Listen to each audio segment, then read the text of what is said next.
Hello दोस्तों, आइए हम लोग कहानी पढ़ते हैं जिसका नाम है सामान और इसको लिखा है प्रयाग शुक्ल जी ने। उसका जी धक से रह गया और अचानक उसने अपना हाथ पास रखे हुए सूटकेस पर रख दिया। जरूर वह टेबल क्लॉथ वहीं पर रह गया है। उसने सहमी दृष्टि से बगल में बैठे रवि की ओर देखा। वह सिर झुकाए हुए जैसे कुछ सोच रहा था। बात उसके होठों तक आकर रह गई और वह मुंह घुमाकर बाहर की ओर देखने लगी। दूर तक फैले हुए कटे पड़े खेत और कहीं-कहीं पेड़, हर चीज के बारे में सोचने लगी। चलते समय उसने सारी चीजें सहेज कर रख ली थीं। टेबल क्लॉथ समझकर बराबर खुली रहने वाली अलमारी में रख तो दिया था, पर फिर उसे सूटकेस में रखा था या नहीं, यह उसे याद नहीं आ रहा था। उसने एक बार फिर सोचा कि वह रवि से टेबल क्लॉथ के बारे में बता दे। फिर उसने सोचा कि वह व्यर्थ ही बहुत अधिक चिंतित हो उठेगा और खींचकर बहुत सारे प्रश्न पूछने लगेगा।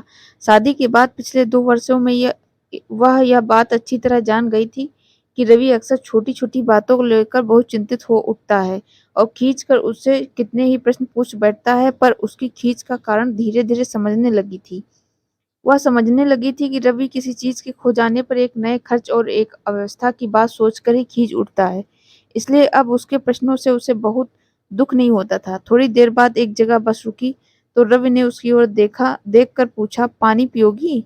नहीं, उसने धीरे से कहा। हालांकि उसे थोड़ी सी प्यास लगी थी, पर मन में एक तरह की घबराहट भर गई थी और वह बिल्कुल चुपचाप बैठी रहना चाहती थी। उसने बाहर की ओर नजर दौड़ाई। छोटी-छोटी कपड़े या अनाज की दुकानें, चबूतरों के ऊपर चारपाइयों पर लेटे हुए लोग, दुकानों के ऊपर कमरों और बरामदों में दिखाई पड़ने वाली चेहरे की ओर देखकर वह हल्के आश्चर्य से भर गई।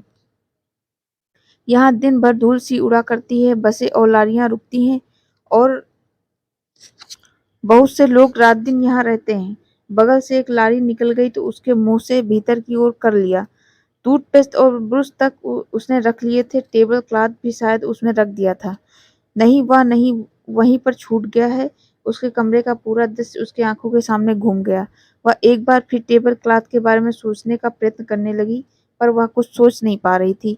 मन के किसी कोने में वह बात घर कर गई थी कि अगर यह मालूम हो गया कि टेबल क्लॉथ वहीं छूट गया है, तो उसकी घबराहट और खींच बढ़ जाएगी। इसलिए वह उसके बारे में एक संशय बनाए रखना चाहती थी। छोटी बहन के घर वह अब कब जाएगी ठीक नहीं, और उसके यहाँ से कोई कब आएगा कहा नहीं जा सकता। टेबल क्लॉथ कितना सुंदर और कीमती था और उसने कितनी मेहनत से उस पर कढ़ाई की थी। जिस दिन उसने टेबल के ऊपर उसे बिछाया, पूरा कमरा बहुत सुंदर दिखने लगा और रवि ने खुश होकर कहा था, यह काम तुमने इनाम देने लायक किया है। उसने एक गहरी सांस ली। घबराहट बढ़ती जा रही थी। उसने अब अपने दोनों कमरे याद आने लगे जिनमें उसकी कई दिन की अनुपस्थिति के कारण धूल जम गई होगी। वह कल से ही सोच रही थी कि जाते ही कमरे साफ करेगी और सब सामान ठीक से सजा देगी, पर अब उसे लग रहा था जैसे कमरे का साफ होना या न होना बहुत महत्व नहीं रखता। रवि अक्सर कहा करता है कि टेबल लैंप का नीला शेड और टेबल क्लॉथ, ये दोनों चीजें उससे बहुत काम करा लेती हैं, और उसने गौर किया था कि सचमुच वह टेबल क्लॉथ पर झुका हुआ कभी बहुत देर तक कॉपियां जांचा करता था और कभी लगातार कुछ लिखता रहता था। जाड़े की शाम को वह स्वयं कभी घर में अकेली होती, टेबल पर झुककर कोई पुस्तक पढ़ना या पलंग पर लेटकर कुछ सोचना उसे बहुत अच्छा लगता था। कभी-कभी वह सलाइयां और ऊन लेकर बहुत देर तक कुछ बुनती रह जाती। सामान सहेज लो, रवि ने धीरे से कहा। उसकी इच्छा हुई, कायदे सामान है ही क्या, पर उसने पैरों के पास रखे हुए बैग और झोले को सामने की खाली सीट पर रख दिया और सैंडल पहन ली। उठो, सामान उतारकर रवि ने रिक्शा किया। धूप बहुत तेज थी और सड़कें सूनी थी। जाते ही स्नान करूंगा, रवि ने धीरे से कहा। उसने कुछ कहा नहीं, वह अभी भी टेबल क्लॉथ के बारे में सोच रही थी। जब तक वह सूटकेस खोलकर देख न लेगी तब तक रवि से कुछ नहीं कहेगी।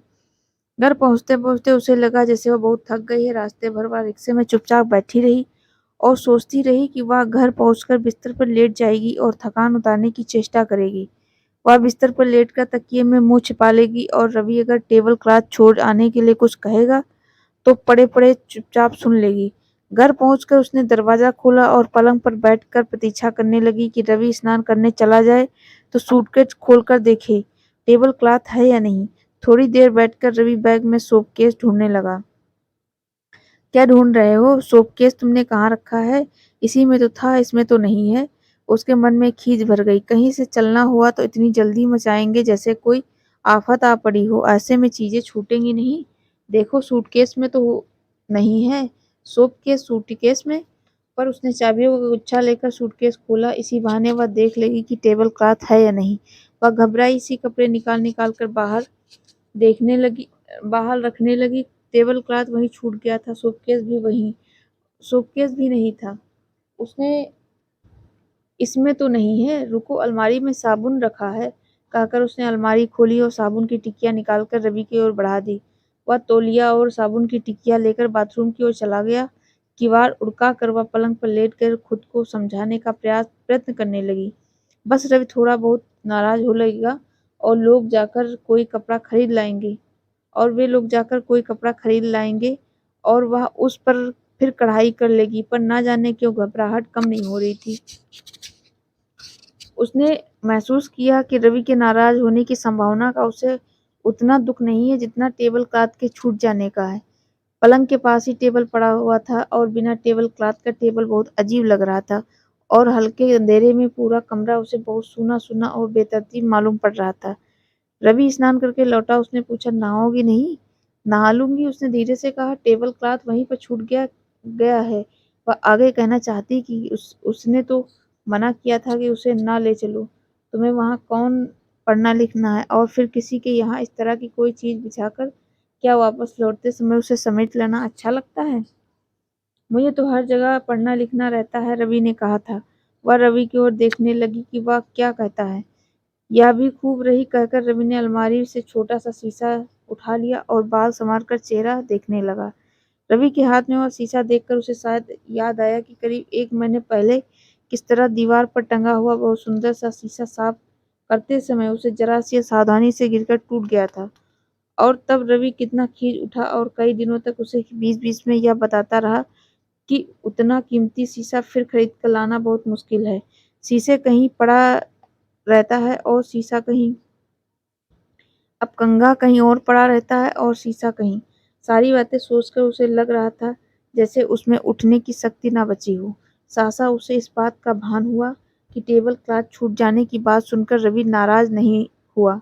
शायद वह इस यात्रा से बहुत संतुष्ट है। उन्हें चिट्ठी लिख देंगे कि वह टेबल क्लॉथ भेज दें। नहीं नहीं, जल्दी क्या है, वहां से कोई आएगा तो आ जाएगा, रवि ने कहा। रवि की इस बात को सुनकर उसे लगा जैसे अचानक उसके सिर से बहुत बड़ा बोझ उतर गया है। जल्दी से नहा आओ तो चाय पी जाए। अभी आई, कहकर वह उठी और कपड़े लेकर बाथरूम की ओर चली गई। नहा धोकर वापस लौटी तो उसे ताजगी महसूस हो रही थी। अब वह टेबल क्लॉथ के बारे में लगातार नहीं सोच रही थी, पर जब उसने साबुन की टिकिया टेबल के ऊपर रखी तो अचानक उसे फिर टेबल क्लॉथ और सूटकेस के छूट जाने की बात याद आई और फिर कुछ अनमनी सी हो गई। इतनी गर्मी में उसे चाय पीना अच्छा नहीं लगता था, पर आज उसकी भी चाय पीने की इच्छा हो रही थी। उसने जल्दी से चाय बनाई और 1 कप रवि को देकर 1 कप में चाय डालकर स्वयं भी पीने लगी। चाय पीते हुए उसने एक बार कमरे में चारों ओर निगाह दौड़ाई। जगह जगह धूल जम गई थी और छोटी बड़ी चीजें इधर उधर बिखरी थी। सहसा उसने सूटकेस की ओर देखा और चौंक पड़ी। एक कोने में चमड़ा किसी चीज से कटकर उखड़ आया है। इस पर कितने दिन से कवर लगाना है, इस तरह तो वह बिल्कुल खराब हो जाएगा। रास्ते भर उसे लग रहा था जैसे वह कुछ भी देख सुन नहीं रही, पर इस वक्त उसे यात्रा की एक बात याद आ रही थी।